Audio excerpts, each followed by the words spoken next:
নমস্কার, কেমন আছেন সবাই? দেশীয় স্বাদের রান্নাঘরে আপনাদের সকলকে আরও একবার স্বাগত জানাচ্ছি। আজকে আপনাদের সামনে দেখাবো ছানার কোপ্তার রেসিপি। এই রেসিপিটাই আপনারা রেস্টুরেন্টে অনেক খেয়েছেন, কিন্তু হয়তো জানেন না যে বাড়িতে কিভাবে তৈরি করতে হয় আর এত স্বাদ কিভাবে হয়। তো আজকে আপনাদের একদম রেস্টুরেন্ট স্টাইলে কিভাবে তৈরি করে সেটাই দেখাবো। খুব সহজ, আর এই রেসিপিটি ফলো করলে কিন্তু আপনারা খুব সহজেই বাড়িতে রেস্টুরেন্ট স্টাইলে এই ছানার কোপ্তাটা তৈরি করতে পারবেন। তো তার জন্য দেখুন, আমি এখানে 1 কেজি দুধ নিয়েছি, আর দুধটা কিন্তু ফুটাতে দিয়েছি। আর এবার দুধটা দেখুন এরকম বলক এসে গিয়েছে, আর আমি তখন একটু ভিনিগার দিয়েছি। আমি কিন্তু এখানে 3 চামচ ভিনিগার দিয়েছি। দিয়ে আমি এই জাল অবস্থাতেই এটা নাড়তে থাকছি। আপনারা একটু খেয়াল করলে বুঝতে পারবেন দুধ থেকে কিন্তু ছানাটা অলমোস্ট কেটে গিয়েছে। আমি কিন্তু একটু কাছ থেকে আপনাদের দেখাচ্ছি, দেখুন এই যে ছানাটা কিন্তু কেটে গিয়েছে খুব সুন্দরভাবে। এখন আমি এখানে একটা সাদা সুতির কাপড় নিয়েছি, নিয়ে আমি কিন্তু এবার ছানার জলটা ঝরিয়ে নিচ্ছি। এটা আর কিছুই না, এটা ছানার জলটা জাস্ট একটু ঝরিয়ে নেবেন। আর এখানে মশলার জন্য আমি কি নিচ্ছি একটু দেখুন। আমি গ্রাইন্ডারে নিয়ে নিয়েছি কয়েক টুকরো আদা, কিশমিশ, কাজু আর 1 চামচ জিরে। তো এটা আমি একটা পেস্ট বানিয়ে নেব। আর এই যে দেখুন ছানাটা কিন্তু আমি জল ঝরিয়ে নিয়ে নিয়েছি।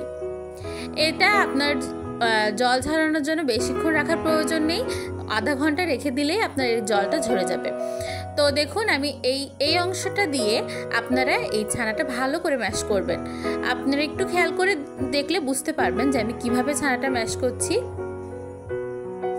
ভালো করে এবার মথে নিতে হবে এই ছানাটা। আমি সুন্দর করে ছানাটা এবার মথে নিচ্ছি।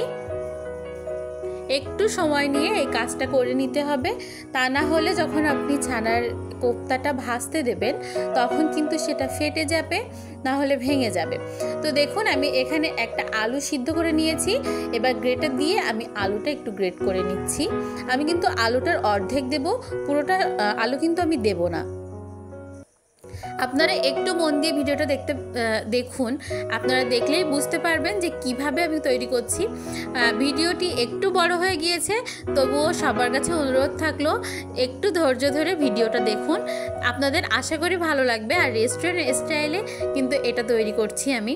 তো দেখুন এর ভিতরে কিন্তু আমি এলাচের গুঁড়ো দিয়েছি, আর এখানে আদা আমি কুচি করে নিয়ে একটু থেতো করে নিয়েছি। তারপরে একটু লবণ দিয়ে দিচ্ছি আমি, দিয়ে আমি কিন্তু এবার সুন্দর করে এটা আবার মেখে নেব। এবার দেখুন আমি এটা মেখে আমি এবার লেচি কেটে নেব। আমি কিন্তু হাতে তেল মেখে নিয়েছি। এবার আমি ভালো করে এটা গোল করে নিচ্ছি। আর লেচি করার সময় আপনারা এটা বানানোর সময় একটু খেয়াল রাখবেন, একটু প্রথমে আপনারা এটা চাপ দিয়ে নেবেন হাতে, তারপরে কিন্তু গোলটা করবেন। আমি দেখাচ্ছি আস্তে ধীরে সুস্থে, আপনারা একটু ভালো করে দেখুন, দেখলে বুঝতে পারবেন। সাইডটা একটু মসৃণ করে দিচ্ছি যাতে ফেটে না যায়।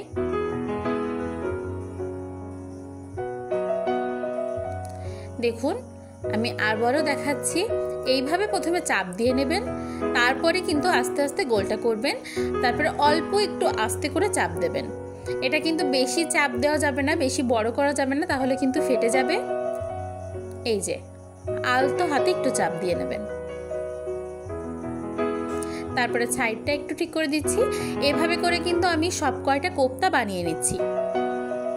আমার 1 কেজি দুধে 10টা কোপ্তা করেছি আমি। আপনারা ছোট বড় সাইজ আপনাদের পছন্দ মতো বানিয়ে নিতে পারেন। এবার দেখুন তেলটা গরম করতে দিয়ে আমি কিন্তু কোপ্তাগুলো দিয়ে দিচ্ছি। এখানে তেলটা কিন্তু একদম হিট করা যাবে না, একটু গরম হলেই কিন্তু কোপ্তাগুলো দিয়ে দিতে হবে। তো দেখুন আমি ব্রাউন করে ভেজে নিয়েছি। এখন সেই তেলেই আমি দিয়ে দিচ্ছি জিরে ফোড়ন, তারপরে একটু এলাচ দিয়ে দিচ্ছি 2টা, আর একটা ডালচিনি দিয়ে আমি যে মশলাটা গ্রাইন্ড করেছিলাম সেই মশলাটা কিন্তু দিয়ে দিলাম, আর মশলা ধোয়া জলটাও দিয়ে দিচ্ছি। এখন দেখুন এর ভিতরে আমি দিয়ে দিলাম ধনিয়া গুঁড়া, আর এখানে লাল মরিচের গুঁড়া দিয়ে দিচ্ছি, দিয়ে আমি একটু নেড়ে চেড়ে নিচ্ছি।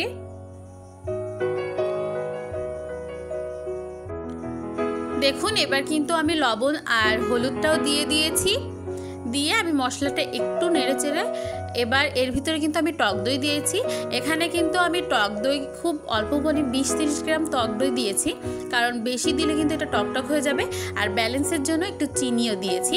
আপনাদের একটা টিপস বলে দিই, আপনারা যখন মশলাটা কষাবেন তখন যদি চিনিটা দেন তাহলে রঙটা অনেক সুন্দর ছাড়ে। তো দেখুন তেলটা ছেড়ে দিয়েছে। এবার আমি কিন্তু অল্প পরিমাণে একদম জল দিয়ে দেব। জলটা খুব অল্প পরিমাণে দেবেন। এবার ফুটে উঠলে আমি গরম মশলা দিয়ে দিচ্ছি, আর এখানে দিয়ে দিচ্ছি 1 চামচ ঘি। তারপরে কোপ্তাগুলো দিয়ে আমি জাস্ট 2 মিনিট ফোটাবো। খুব সহজেই কিন্তু রেসিপিটা আপনারা বাড়িতে তৈরি করে নিতে পারেন। আমাদের রেসিপিটা যদি আপনাদের ভালো লেগে থাকে অবশ্যই আমাদের এই ভিডিওটিতে একটা লাইক করে দেবেন, আর আমাদের চ্যানেলটি সাবস্ক্রাইব করে অবশ্যই আমাদের পাশে থাকবেন। আপনারা যদি আমাদের পাশে থাকেন তাহলে কিন্তু আমরা নিত্য নতুন ভিডিও দিতে আরও আগ্রহী হব। তো প্লিজ আমাদের ভিডিওটিতে অবশ্যই লাইক আর সাবস্ক্রাইব করে দিবেন। তো দেখুন আমি একটা একটা করে নামিয়ে আপনাদের দেখাচ্ছি। গ্রেভিটা দেখুন কতটা ঘন হয়েছে আর দেখতে কি অসাধারণ। এবার কিন্তু আমি এই রেসিপিটা একদম কমপ্লিট করে ফেলেছি। অবশ্যই ট্রাই করবেন, ট্রাই করে আমাদের জানাবেন কেমন লেগেছে। আজকের ভিডিওটি এই পর্যন্তই। পরবর্তী ভিডিও নিয়ে আবার হাজির হব আপনাদের সামনে।